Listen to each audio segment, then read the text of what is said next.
आइए फ्रेंड चलते हैं question number 5 NCERT chapter 1 chemical reaction and equation. Translate the following statements into a chemical equation and balance them. Hydrogen gas combines with nitrogen to form ammonia. अब इसको लिखने का क्या तरीका है? हाइड्रोजन गैस हमें पता है H की फॉर्म में नहीं मिलता है, H2 होता है, तो ये लिखेंगे हम H2 combines with nitrogen gas. तो nitrogen again is N2, N नहीं होता है, N2 की फॉर्म में मिलता है nitrogen gas, and it gives out ammonia. Ammonia is, ये आपको याद रखना पड़ेगा, NH3। अमोनिया का फार्मूला क्या होता है? NH3।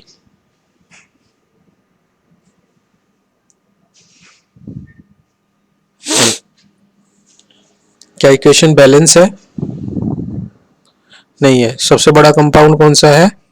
इधर हाइड्रोजन के 3 है, इधर 2 है ना, तो सबसे बड़ा कंपाउंड कौन सा है? अमोनिया है। और सबसे ज्यादा एटम हाइड्रोजन के हैं, इधर 3 है, इधर 2 है, तो इसको 3 बना नहीं सकते हैं, तो इसको हम नियरेस्ट जो करेंगे 3 से मल्टीप्लाई करके देखेंगे ताकि ये 6 हो जाए। इसको 3 से करके देखेंगे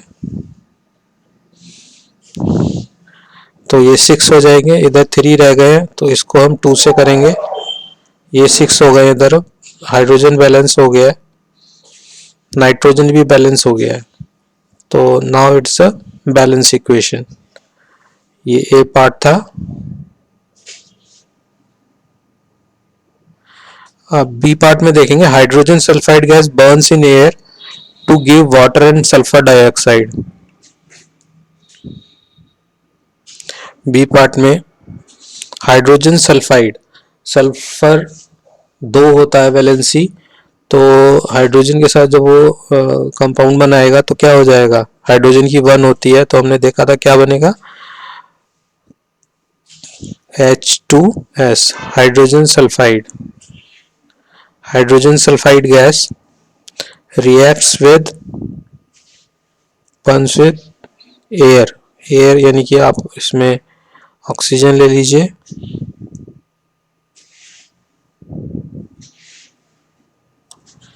to give water and sulphur dioxide, और ये देता है आपका वाटर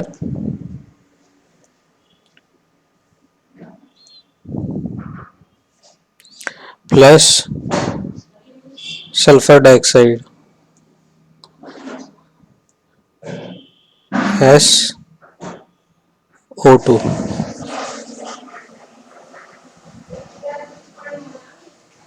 सल्फर डाइऑक्साइड गैस। क्या इक्वेशन बैलेंस है?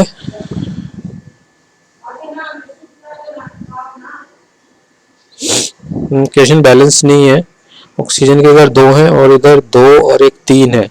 हाइड्रोजन बैलेंस है और सल्फर भी बैलेंस है, लेकिन ऑक्सीजन बैलेंस नहीं है। तो सबसे बड़ा कंपाउंड जो है इधर 3 एटम के है, ये भी है, ये भी है, ये भी है, तो ऑक्सीजन बैलेंस नहीं है, तो इसमें ये वाला कंपाउंड उठा लेते हैं हम, SO2। और इधर इसमें ये ऑक्सीजन के इधर 3 है, ठीक है ना, तो इसको 3 बनाने के लिए हमें क्या करना पड़ेगा? तो इसको 3 से मल्टीप्लाई करना पड़ेगा। 3 से किया, ये क्लियर नहीं हो रहा है, इसको मैं ठीक कर देता हूँ।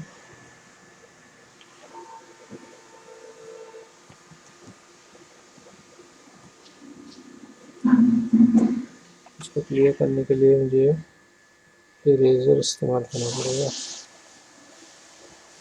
ठीक है जी। तो अब इसको फिर से करें, तो ये इसको मैं 3 बना देता हूँ, तो 3 to the 6 हो गया। और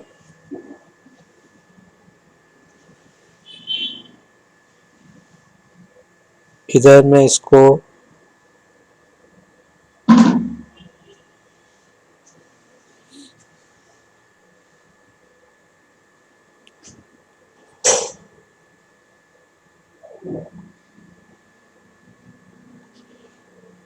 हाँ, मेरे को इधर इधर 3 थे ना, तो मेरे को इधर 2 करना चाहिए ताकि ये 4 हो जाए। ये ये अब 4 हो जाएगा। 3 थे तो मैं इसको 2 बना दूं, तो ऑक्सीजन के 4 हो गए। ऑक्सीजन तो बैलेंस हो गया है। अब हाइड्रोजन के 4 हो गए हैं। हाइड्रोजन के 4 हो गए, तो इसको 4 बनाने के लिए मेरे को इधर 2 करना पड़ेगा।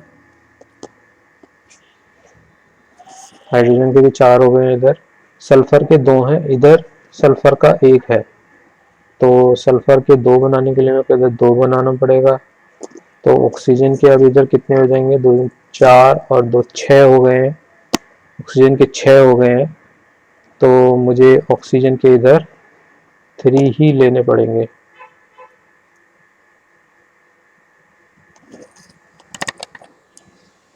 ऑक्सीजन के 3 लेने पड़ेंगे।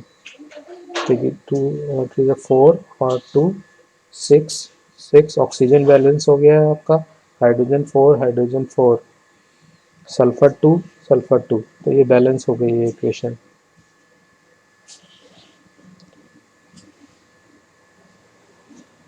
इसको ढंग से लिख देते हैं।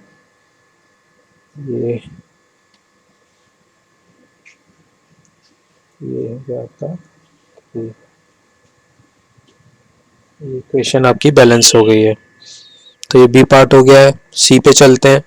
Barium chloride reacts with aluminium sulphate to give aluminium chloride and a precipitate of barium sulphate. ये हमने ऑलरेडी किया हुआ था, फिर से इसको कर देते हैं एक बार। Barium chloride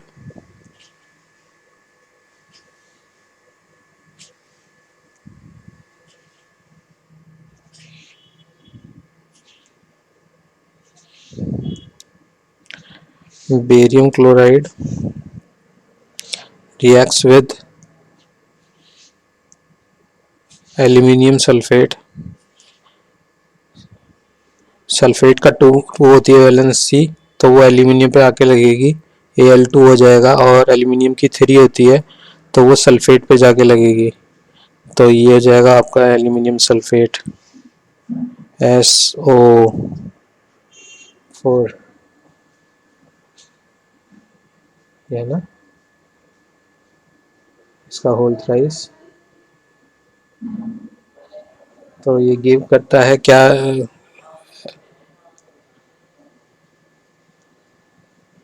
aluminium chloride. Aluminium chloride की 1 होती है, तो एल्यूमिनियम तो ऐसा ही रहेगा, और एल्यूमिनियम की 3 होती है, तो वो Cl3 बन जाएगा। एल्यूमिनियम क्लोराइड और बेरियम सल्फेट, बेरियम की 2 होती है, सल्फेट की भी 2 होती है, तो सिंपल बनेगा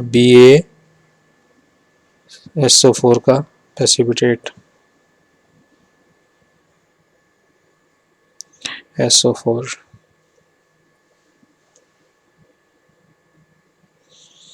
क्या ये इक्वेशन बैलेंस है?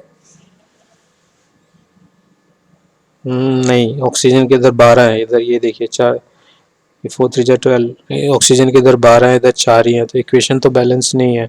तो सबसे बड़ा कंपाउंड हम ढूंढेंगे जिसमें सबसे ज़्यादा एटम है, और वो क्लियरली एल्यूमिनियम सल्फेट है। और इसमें सबसे बड़ा जो एटम एलिमेंट है जिसके सबसे ज़्यादा एटम है वो ऑक्सीजन है। तो सबसे पहले हम ऑक्सीजन को टारगेट करेंगे, क्योंकि इसके इधर 12 है और इधर खाली 4 है। तो 12 बनाने के लिए हम इसको इधर 3 से मल्टीप्लाई कर देंगे।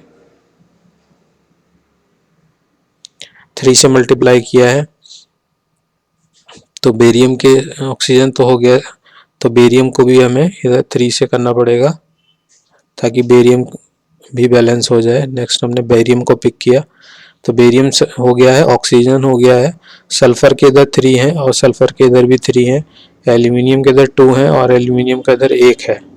तो इसको बनाने के लिए हमें यहाँ पे 2 करना पड़ेगा। एल्यूमिनियम बैलेंस हो गया। क्लोरीन देख लेते हैं, 3 2 जा 6 है और इधर भी 3 2 जा 6 है, एल्यूमिनियम भी बैलेंस हो गया। तो ये इक्वेशन बैलेंस हो गई है इस तरह से। अब ये डी पार्ट देख लेते हैं।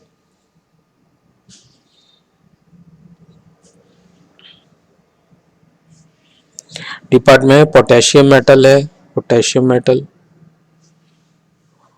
काफ़ी रिएक्टिव होती है, रिएक्ट्स विद वाटर,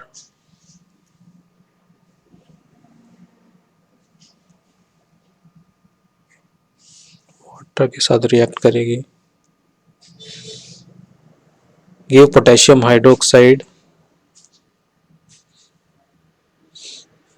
तो ये OH आयन को अपनी तरफ खींच लेगा, पोटेशियम काफ़ी रिएक्टिव होता है तो पोटेशियम हाइड्रोक्साइड बन गया। पोटेशियम भी +1 होता है, OH -1 होता है तो सिंपल KOH बनेगा और हाइड्रोजन गैस होता है H2 की फॉर्म में निकलेगी।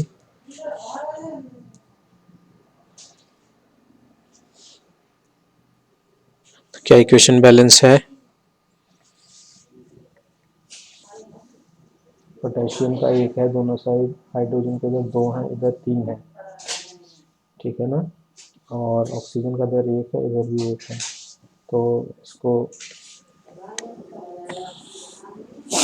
करने के लिए हम क्या करेंगे कि हाइड्रोजन को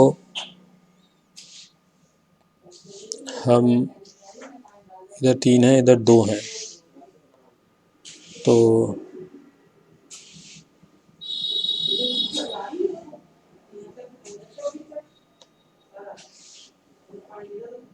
इसको 2 से करते हैं, ये 4 हो गए, और ये इसको 2 से करते हैं, ये भी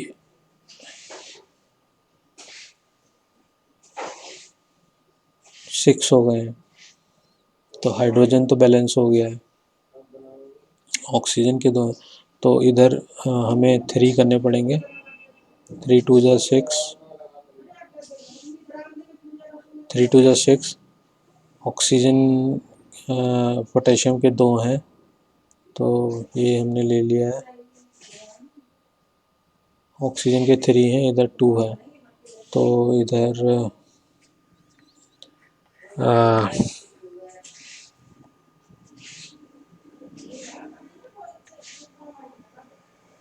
इसको हम 3 कर दें अगर, तो हाइड्रोजन के 3 और 7 हो जाएंगे।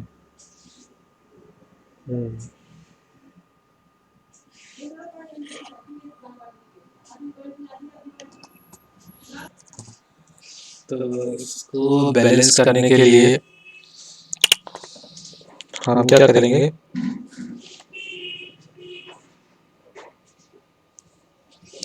यहाँ पे हाइड्रोजन के 2 हैं तो हाइड्रोजन के हम यहाँ पे 4 कर लेते हैं, तो यहाँ पे हम 2 कर देते हैं। अब यहाँ पे 2 और 1 3 था तो यहाँ पे भी 2 और लिख देते हैं, या हाँ यहाँ पे 2 लिख देते हैं।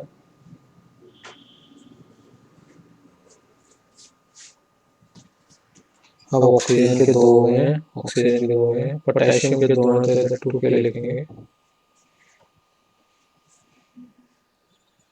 तो क्या अब ये बैलेंस हो गई है, हाइड्रोजन के इधर 2 और 2 4, इधर 4 हो गए, ऑक्सीजन के 2 हैं, ऑक्सीजन के 2 हैं, पोटेशियम के 2 हैं, तो इक्वेशन ये बैलेंस हो गई है। तो इस तरह से देखा हमने कितनी आसानी से हम इक्वेशंस को बैलेंस कर सकते हैं और हमें फार्मूला लिखना आना चाहिए, ठीक है। थैंक्स फॉर वॉचिंग, होप आपको समझ में आ गया होगा।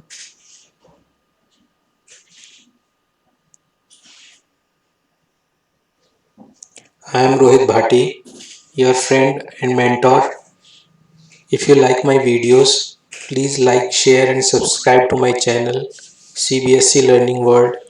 In case you have any query, drop me an email on the email address shown on your screen. Thanks for watching.